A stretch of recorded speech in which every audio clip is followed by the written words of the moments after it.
Hello ನಮಸ್ಕಾರ. National TV presence movie ರಿವ್ಯೂಗೆ ಸ್ವಾಗತ. ನಾನು ಸ್ವಾತಿ ಸಾಲ್ಯನ್. ಸಾಮಾನ್ಯವಾಗಿ ಸಿನಿಮಾಗಳು ಶುಕ್ರವಾರ ರಿಲೀಸ್ ಆಗುತ್ತೆ. ಸೊ ಶುಕ್ರವಾರ ನಾವು ಥಿಯೇಟರ್ ಮುಂದೆ ನೋಡಿದಾಗ ಜನ ಸಾಗರನೇ ನಿಂತಿರುತ್ತೆ. ಆಗಿರುವಂತಹ ಲೈಫ್ ಟುಡೇ ಸಿನಿಮಾ ಇಡೀ ಜನಸಾಗರವನ್ನು ಹೊತ್ಕೊಂಡೆ ಸಿನಿಮಾದತ್ತ ಬಂದಿದೆ ಅಂತ ಹೇಳ್ಬೋದು. ಏನಕ್ಕೆ ಎಷ್ಟು ಜನ ಸೇರಿದ್ದಾರೆ ಅಂಥದ್ದು ಏನಿದೆ ಸಿನಿಮಾದಲ್ಲಿ ಅಂತ ನೋಡೋದಾದ್ರೆ, ಈ ಸಿನಿಮಾ ಬೇಸಿಕಲಿ ಹೇಳೋದಾದ್ರೆ ಈ ಸಿನಿಮಾ ಹಾಡುಗಳಿಂದಾಗಿರ್ಬೋದು, ಟ್ರೈಲರಿಂದಾಗಿರ್ಬೋದು, ಎಲ್ಲರ ಮನೆ ಮಾತಾಗಿರುವಂಥ ಸಿನಿಮಾ. ಸೊ ಎಲ್ಲರ ಮನಸ್ಸನ್ನು ಕದ್ದಿರುವಂಥ ಈ ಹಾಡುಗಳು ಹಾಗೆ ಟ್ರೈಲರ್ ಈ ಇದರ ಕುರಿತಾಗಿ ಬಂದಿರುವಂತಹ ಈ ಸಿನಿಮಾ, ಇದನ್ನು ಬೇಸ್ ಬಂದರೆ ಈಗ ಸಾಮಾನ್ಯವಾಗಿ ಸಿನಿಮಾ ರಿಲೀಸ್ ಆಗಬೇಕು, ಸಿನಿಮಾ ನಾವು ನೋಡಬೇಕು ಅಂದಾಗ ಫಸ್ಟ್ ನಮಗೆ ಕಣ್ಣಿಗೆ ಬೀಳೋದೆ ಹಾಡುಗಳು ಅಥವಾ ಅದರ ಟ್ರೈಲರ್ ಆಗಿರ್ಬೋದು, ಟೀಸರ್ ಆಗಿರ್ಬೋದು. ಇದು ಜನಗಳಿಗೆ ಹತ್ತಿರ ಆದಾಗ ಮಾತ್ರ ಒಂದು ಸಿನಿಮಾ ಗೆಲ್ಲೋಕ್ಕೆ ಸಾಧ್ಯ ಅಥವಾ ಸಿನಿಮಾದ ಸ್ಟೋರಿ ಜನಗಳಿಗೆ ಕನೆಕ್ಟ್ ಆಗೋಕ್ಕೆ ಸಾಧ್ಯ. ಸೊ ಇವೆಲ್ಲದರನ್ನ ಮೀರಿಸಿರುವಂತಹ ಸಿನಿಮಾ ಈಗ ಲೈಫ್ ಟುಡೇ ರಿಲೀಸ್ ಆಗಿರುವಂಥದ್ದು. ಸೊ ಹೇಗಿದೆ ಸಿನಿಮಾ, ಏನು ಇಷ್ಟು ನಿರೀಕ್ಷೆಗಳನ್ನು ಇಟ್ಕೊಂಡಿದ್ದಾರೆ, ಏನಿರ್ಬೋದು ಸಿನಿಮಾದಲ್ಲಿ ಅಂತ ಸಾಕಷ್ಟು ಕುತೂಹಲವನ್ನು ಹುಟ್ಟಾಕುವಂಥ ಸಿನಿಮಾ.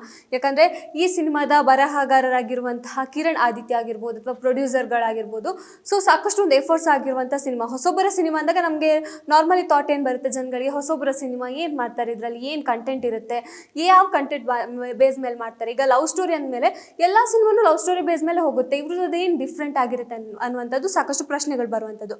ಸೊ ನಿಜವಾಗ್ಲೂ ಹೇಳಬೇಕಾದ್ರೆ ಈ ಥರ ಸ್ಟೋರಿ ನಮ್ಮ ಕನ್ನಡ ಸಿನಿಮಾದಲ್ಲಿ ಎಲ್ಲೂ ಬಂದಿಲ್ಲ. ಲವ್ ಸ್ಟೋರಿ ಸಾಮಾನ್ಯವಾಗಿ ಹುಡುಗ ಹುಡುಗಿ ಮೀಟ್ ಆಗ್ತಾರೆ, ಲವ್ ಆಗುತ್ತೆ, ಬ್ರೇಕಪ್ ಸಾಂಗ್ ಆಗುತ್ತೆ, ಸೊ ಈ ಥರ ನಾವು ನೋಡೇ ಇರ್ತೀವಿ. ಬಟ್ ಇಲ್ಲಿ ಬರುವಂತಹ ಒಂದು ಕತೆ ಏನಿದೆ ಎಲ್ಲರ ಒಂದು ಲೈಫ್ಗೆ ಕನೆಕ್ಟ್ ಆಗಿರುವಂಥದ್ದು. ಯಾಕಂದರೆ ನಮಗೆ ಫಿಲ್ಮಿ ಸ್ಟೈಲಲ್ಲಿ ಲವ್ ಸ್ಟೋರಿಗಳನ್ನು ನಾವು ನೋಡಿದ್ದೀವಿ, ಯಾವ ಥರ ಆಗುತ್ತೆ, ಫೈಟಿಂಗ್ ಆಗಿರ್ಬೋದು, ಲವ್ ಅನ್ನು ಉಳಿಸ್ಕೊಳ್ಳೋಕ್ಕೆ ಯಾವ ರೀತಿ ನಾವು ಹೋರಾಟ ಮಾಡ್ತೀವಿ, ಮನೆಯವ್ರನ್ನ ಎದುರು ಹಾಕೋತೀವಿ. ಆಮೇಲೆ ಏನು, ಯಾಕಂದರೆ ಸಾಕಷ್ಟು ಹೆಣ್ಣು ಮಕ್ಕಳಿಗೆ ಬ್ಲೇಮ್ ಆಗ್ತಾ ಇರುವಂಥದ್ದು ಅಂದರೆ ಆಕೆಯ ಪರಿಸ್ಥಿತಿಯನ್ನು ಅರ್ಥ ಮಾಡ್ಕೊಳ್ದೆ, ಆಕೆಯ ಸಿಚುವೇಶನ್ ಹೇಗಿರುತ್ತೆ ಅಂತ ಅರ್ಥ ಮಾಡ್ಕೊಳ್ದೆ ಹುಡುಗರು ಏನು ಮಾಡ್ತಾರೆ, ಹುಡುಗಿರಿಗೆ ಬೈಯೋದು, ಅವಳು ಮೋಸ ಮಾಡಿಬಿಟ್ಲು. ಆದರೆ ಆ ಮೋಸ ಮಾಡೋ ಹಿಂದಿನ ರಹಸ್ಯ ಏನು ಅನ್ನೋದನ್ನು ಈ ಸಿನಿಮಾ ಹೇಳ್ಕೊಟ್ಟಿದೆ. ಸೊ ಎಲ್ಲ ತಂದೆ ತಾಯಿಗಳು ಸಿನಿಮಾವನ್ನು ನೋಡಬೇಕು. ಸಾಮಾನ್ಯವಾಗಿ ನಾವು ಲವ್ ಸಿನಿಮಾ ಬಂದಾಗ ಎಲ್ಲ ಪ್ರೇಮಿಗಳು, ಎಲ್ಲ ಲವ್ ಮಾಡುವಂಥವ್ರು ಹೋಗಿ ಸಿನಿಮಾವನ್ನು ನೋಡಬೇಕು, ಎಲ್ಲ ಹುಡುಗ ಹುಡುಗಿರು ಹೋಗಿ ಸಿನಿಮಾವನ್ನು ನೋಡಬೇಕು. ಇವರು ಹುಡುಗ ಹುಡುಗಿ ನೋಡೋದ್ರ ಜೊತೆಗೆ ಈ ಸಿನಿಮಾವನ್ನು ತಂದೆ ತಾಯಿ ನೋಡಬೇಕು. ಬೇಸಿಕಲಿ ಹೆಣ್ಣು ಮಕ್ಕಳನ್ನು ಹೆತ್ತಂತಹ ತಂದೆ ತಾಯಿ ಈ ಸಿನಿಮಾವನ್ನು ನೋಡಬೇಕು ಅನ್ನೋದು ನಾನು ಹೇಳ್ತೀನಿ. ಯಾಕಂದರೆ ತಮ್ಮ ಹೆಣ್ಣು ಮಗಳನ್ನು ಯಾವುದೋ ಒಂದು ಕುಟುಂಬಕ್ಕಾಗಿರ್ಬೋದು, ದೊಡ್ಡ ಹಣ ಇದೆ, ಅವ್ರ ಹತ್ರ ಆಸ್ತಿ ಇದೆ, ಅಂತಸ್ತಿದೆ, ಹೆಸರಿದೆ, ಈ ಥರ ಅಂದ ಮತ್ತಕ್ಕೆ ಅವರಿಗೆ ಹೆಣ್ಣು ಕೊಟ್ಟು ಮುಂದೆ ಅವಳ ಲೈಫ್ ಹೇಗಿರುತ್ತೆ, ಆಕೆ ಅಲ್ಲಿ ಹೊಂದ್ಕೊಂಡು ಹೋಗ್ತಾಳ ಅಥವಾ ಆಕೆ ಜೀವನ ಹೇಗಿರುತ್ತೆ ಅದು ಯಾರೂ ನೋಡೋಕೆ ಬರಲ್ಲ. ಬಟ್ ಆಕೆ ಅನುಭವಿಸೋಂಥ ಕಷ್ಟ ಅವಳಿಗೆ ಮಾತ್ರ ಗೊತ್ತಿರುತ್ತೆ. ಸೊ ಇಂಥದ್ದೇ ಒಂದು ಸಾಕಷ್ಟು ಎಮೋಷ್ನಲಿ ಕನೆಕ್ಟ್ ಆಗಿರುವಂತಹ ಸೀನ್ಗಳು ಈ ಸಿನಿಮಾದಲ್ಲಿದೆ. ಪರ್ಸ್ನಲಿ ಒಂದು ಹುಡುಗಿಯಾಗಿ ಕೆಲವೊಂದು ಸೀನ್ಗಳು ನನಗೂ ತುಂಬ ಕನೆಕ್ಟ್ ಆಗಿರುವಂಥದ್ದು. ಹಾಗೆ ಎಲ್ಲ ಹೆಣ್ಮಕ್ಳಿಗೆ ಇದು ನಿಜವಾಗ್ಲೂ ಸಿಕ್ಕಾಪಟ್ಟೆ ಕನೆಕ್ಟ್ ಆಗುತ್ತೆ. ನಮಗೆಲ್ಲ ಒಂದು ಕಡೆ ಈ ಪಾತ್ರ ಬೇಡ ಆಯಿತು, ಈ ಪಾತ್ರ ಯಾಕಿದೆ, ಜಾಸ್ತಿ ಸ್ಟೋರಿ ಆಯಿತು, ಆ ಥರ ಎಲ್ಲೂ ಅನ್ಸಲ್ಲ. ಪ್ರತಿಯೊಂದು ಪಾತ್ರಕ್ಕೂ ವ್ಯಾಲ್ಯೂ ಇದೆ ಅಂತಲೇ ಹೇಳ್ಬೋದು.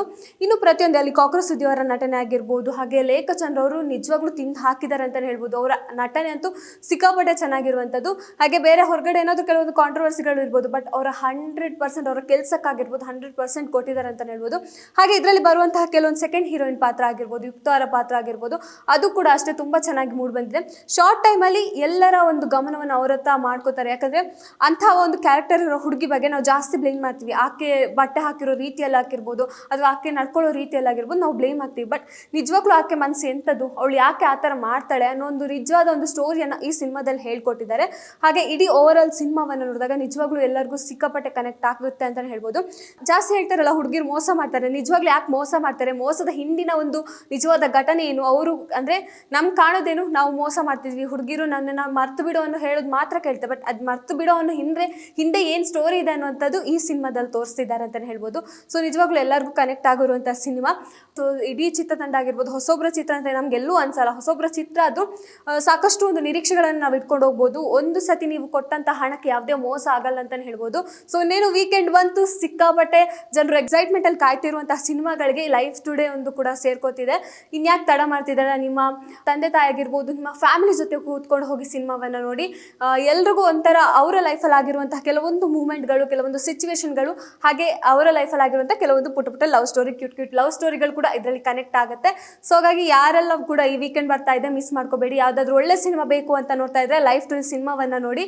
ಸೊ ಇಷ್ಟ ಆಗಿತ್ತು, ಇದು ಒಂದು ಸಿನಿಮಾದ ಸ್ಟೋರಿ ಆಗಿತ್ತು, ರಿವ್ಯೂ ಆಗಿತ್ತು. ಸೊ ನಾನಂತೂ ಈ ಸಿನಿಮಾವನ್ನು ಸಿಕ್ಕಾಪಟ್ಟೆ ಎಕ್ಸೈಟ್ಮೆಂಟನ್ನು ನೋಡ್ತಾ ಇದ್ದೆ. ಏನಾಗಿರ್ಬೋದು, ಮುಂದೆ ಏನು ಕುತೂಹಲ ಕಾದಿದೆ, ಏನಾಗ್ಬೋದು ಅನ್ನೋದನ್ನು ಸಾಕಷ್ಟು ನಿರೀಕ್ಷೆಗಳಿತ್ತು. ಸೊ ನನ್ನ ನಿರೀಕ್ಷೆಗೆ ಯಾವ ರೀತಿ ಆಗಿರುವಂತಹ ಮೋಸ ಇಲ್ಲಿ ಆಗಿಲ್ಲ ಅಂತಾನೆ ಹೇಳ್ಬೋದು. ಸೊ ಇನ್ಯಾಕೆ ತಡ ಮಾಡ್ತಾ ಇದ್ದೀರಾ, ಹೋಗಿ ಸಿನಿಮಾವನ್ನ ನೋಡಿ. ಸಿನಿಮಾ ನೋಡಿ ಬಂದ್ಮೇಲೆ ಹೇಗಿತ್ತು ಅನ್ನೋದನ್ನ ಕಮೆಂಟ್ ಮಾಡಿ ತಿಳಿಸಿ.